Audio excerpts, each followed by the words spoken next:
Doctor Faheem herbalist को देखने का शुक्रिया।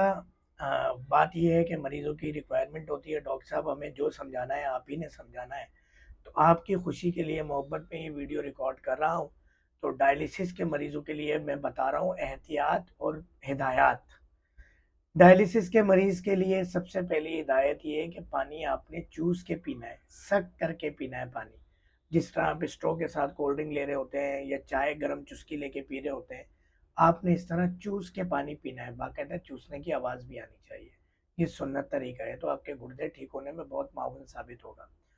दूसरा, 40 सेंटीग्रेड के अंदर आपने दिन में 3 टाइम आधा आधा घंटा 30-30 मिनट अगर बैठें तो क्या ही बात है, क्या ही बात है। नहीं तो कम से कम 2 मरतबा बैठ जाएँ, 1 मरतबा बैठें तो फिर 45 मिनट से 60 मिनट बैठें। तो उसमें आपने गर्म पानी में बैठना है, यहाँ तक आपने गर्म पानी 40 सेंटीग्रेड को मेंटेन करना है। अगर 40 सेंटीग्रेड कम हो जाता है, उसमें फिर और गर्म पानी मिला लें, ठीक है? अगर आपके पास जो है वो मेंटेन करने का कोई तरीका नहीं है, तो आप गीज़र खोल दें कि वो मेंटेन रहे। छोटी-छोटी सी इलेक्ट्रिक डिवाइस मिल जाती हैं बड़ी इलेक्ट्रिक की शॉप्स पे, इलेक्ट्रॉनिक्स की शॉप्स में, उस पे टेम्परेचर लिखा हुआ आता है, तो आपने 40 सेंटीग्रेड को मेंटेन करना है। 42-45 को आप मेंटेन करने जाएँगे तो 40 पे मेंटेन हो जाएगा। अच्छा जी, उसमें अगर आप एक जड़ी बूटी की हमारी दवा होती है एबीआर, वो आप ले सकते हैं, मंगवा सकते हैं। तो जो हमारे क्लिनिक के मरीज़ होते हैं, जो वो आपको पता है तो उसकी एक तरतीब चल रही होती है, तो उनको एबीआर हमारे पास से भी मिल जाती है। मगर आप पूरी दुनिया में कहीं पे भी ये वीडियो देख रहे हैं और आप डायलिसिस के मरीज़ों के एहतियात का से फ़ायदा उठाना चाहते हैं, तो एबीआर आप हमसे मंगवा सकते हैं।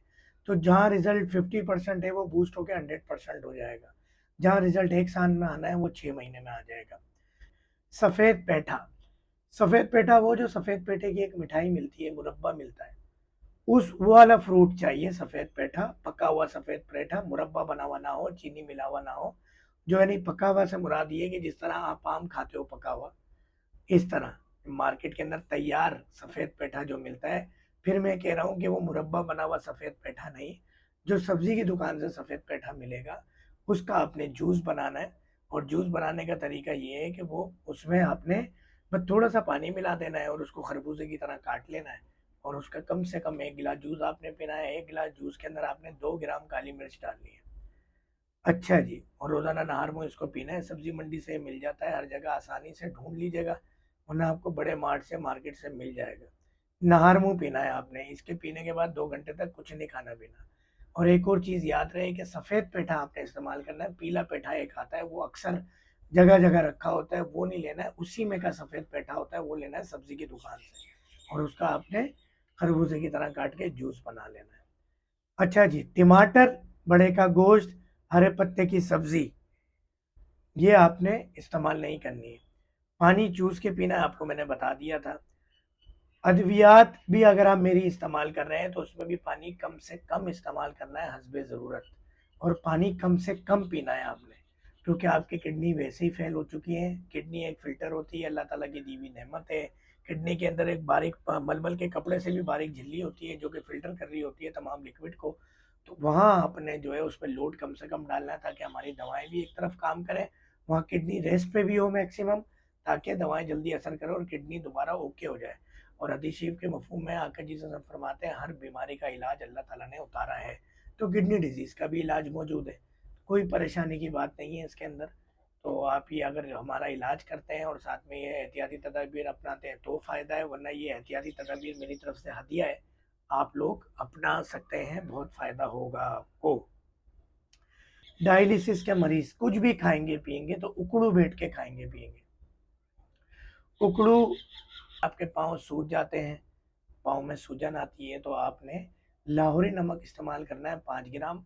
5 लीटर पानी के अंदर आपने पाँव या इतना कि घुटने तक आपके उसमें डूब जाएँ, इसमें डाल के आपने रात को आधा 1 घंटा बैठना है, तो आपके पाँव की सूजन बेहतर हो जाएगी। बाकी और जो डायलिसिस के मरीज़ों के लिए एहतियात है कि आपने मार्केट की कोई चीज़ नहीं लेनी। आपने सरसों का तेल इस्तेमाल करना है, पकवान तेल इस्तेमाल नहीं करना, बनस्पति घी इस्तेमाल नहीं करना, देसी घी गाय का इस्तेमाल करना है। कोई भी ऐसी चीज़ जिसमें कलर, एसेंस, खुशबू, जायके के लिए केमिकल मिलाया गया है, वो चीज़ इस्तेमाल नहीं करनी। ये आपकी किडनी फेलियर की सबसे बड़ी वजह बन जाएगी।